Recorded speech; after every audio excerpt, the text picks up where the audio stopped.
Hello, everyone, and welcome to Bible Story Time. And Jim's here with me today, aren't you, Jim? Yes, I am. But Jim's not helping me tell the story today. No, you got Alan to do that, haven't you? I have got Alan to do that. Well, I hope you're all getting settled after a week's half term, and and hopefully we'll all be able to meet up in person in the not too distant future. Yay, that'd be amazing. I want to come to school. You can come to school if you want, Jim, but in a little while. Okay. Anyway, as I was saying, the story today is going to be told with Alan. Uh-huh. And why is that? Well, the reason is because I want to see if Alan spots that today's story is very similar to one I told you a few weeks ago. Although the story I told you a few weeks ago was all about Moses, and this one is about his successor, the person who came after him, who is called Joshua. Joshua. Yeah. So let's watch Alan and me tell this story all about what happened to Joshua. So you're going to listen to the story? Yes, I'm super excited. Good. All right then. Well, you can stop nodding your head about. That's going to be very off-putting. All right. I'm stopping. Now. Okay. Brilliant. Come back a bit so people can see me too. All right. Okay then. Right. Well, this story's all about Joshua. Joshua? Yes, Joshua. You remember? He took over after Moses died, Oh, yes, he did. and his job was to lead the people finally into the promised land. Uh-huh. So, this is that story, or part of that story, the beginning of it. Exciting. Well, early in the morning, Joshua and all the Israelites set out and went to the Jordan, which was the big river. Very big river. Is it? It's a very big river. And they were camped before they were going to cross over it.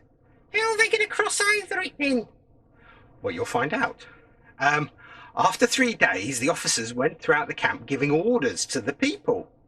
They said, when you see the Ark of the Covenant, Oh, I know that. That's God's special box. it is God's special box with the laws, the 10 commandments written down inside of it on tablets of stone. Yes, I remember that bit. On tablets of stone.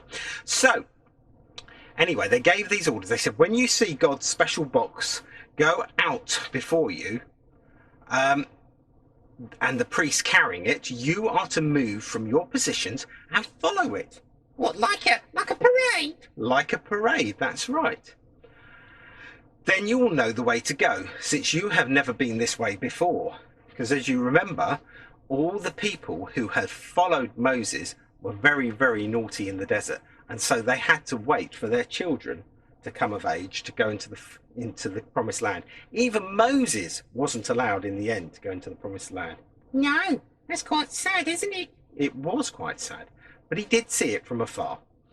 So yes, so you're going to have to go with us and follow the box. And Joshua told the people, make yourselves clean for tomorrow, and for tomorrow the Lord will do amazing things amongst you. So that means, cleansing, not just washing, but also, making sure there was no sins between you and God. Oh, I see. So then Joshua said to the priests, take up the Ark of the Covenant. The box, the God's box. The God's box, yes, and pass on ahead of the people. So then they took it and went ahead of them. And the Lord said to Joshua, today I will begin to make you look big in the eyes of all the people, so that they may know that I am with you as I was with Moses. Well, that's very important. It was very important. Tell the priests who carry the ark, when you reach the edge of the Jordan waters, go and stand in the river. Did they get wet legs? They will get wet legs. Well, but just listen a second. And Joshua said to the Israelites, come and hear the words of the Lord. This is how you'll know that the living God, is living amongst you.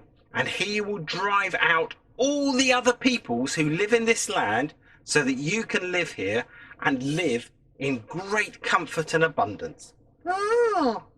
So, the ark went out, and the priests went out, and as Joshua had commanded the people, they followed it, and they went into the water, the priests carrying the box.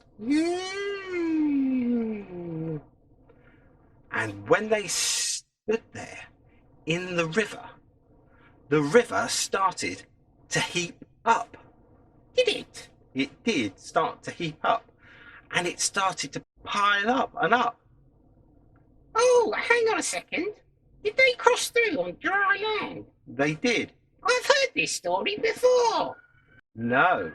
This story is very similar to one that we've heard before, when Moses did the same thing. He split the Red Sea in two so that everybody could go through on dry water. But here was God very graciously performing a very similar miracle so that everybody would know that Joshua was in charge just like Moses was in charge, and that God was right behind him. Oh, so it was like a special lesson. It was like a special lesson. And then they all crossed through. The whole nation of Israel crossed through on dry ground, probably utterly amazed, because remember, none of these saw the first miracle. No. And they went all the way through and were totally dry, and the waters were piling up. That is incredible. And then Joshua said, now then, each of you 12 tribes of Israel, pick one person. Oh, pick me, pick me, pick me. All right, we'll pick you. And one person from each tribe of Israel went into the river and got a big stone. Do you want to go and get a big stone? Yes, I will. Hang on. Okay. Well, that's not really a stone, is it? Well, it's the best I can do. It's a brick. But okay, yes, the brick will do. And they got these big stones, and Joshua said to them to make a big pile. A big pile? Yeah, kind of like a statue. Let's get this stand over here. Maybe we can make our own. So let's just do that. Oh, this is exciting. Right, hold that. Hold it tight. Don't make it full. There we go. There we are. Right, let's get rid of all those bits of paper that are on that stand. There we go. So you can now put your brick on. Right. I don't think we've got 12 bricks, but I think everybody's going to get the idea if we just put a few bricks up. So let's get some bricks. Oh, it's a bit wobbly. It's really wobbly. Okay, let's get another one. Oh. Right, I don't think we're going to do many more bricks. We'll do one more. Okay, but of course, there were the 12 tribes of Israel, and they each had a brick. Okay, I'm really high. I'm really high. And that made a kind of statue so that everybody would remember how faithful God had been, so that they didn't forget. Because that was what I'm going to take these bricks down now because people can't see you. All right. Okay, but that's what went wrong last time. Everybody forgot how faithful God had been to his people and to Moses and all the wonderful things he'd done. And then they started messing about. Yes, they did. And so it wasn't very good. No, it wasn't. And God had to punish everybody.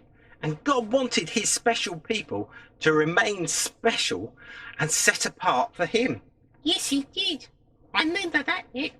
So this time, hopefully, Joshua thought, if we've got a big statue and each of these stones comes from the bottom of the river, people will remember, oh yes, God is really powerful and God is really with us. Mm-hmm. So therefore, they wouldn't sin or do bad things again. That's really good. Well, did you like that story, Jim? Yeah, I did like the story, but I've only got one question. And what's that question? Well, why are you wearing a Christmas jumper? Oh, you noticed, did you? Yeah, I did. Well, you can't get a lot of wear out of a Christmas jumper. You can only wear it at Christmas time. And I thought if I wore it below the frame, you wouldn't be able to see that I've got Father Christmas down here. Yeah, well, You sort of destroyed that one, haven't you? I have destroyed that one, haven't I? Anyway, up until recently, we were having some snow. Yeah, you're silly. We are silly. But, you know, today we were hearing about how important it is to remember things. And maybe you could say I was wearing my Christmas jumper to remind myself that I had a really nice Christmas. Yeah, I suppose you could. Anyway, we, that's enough from us. And we'll see you all very, very soon. Hopefully for assembly next week. Take care. Yeah, take care.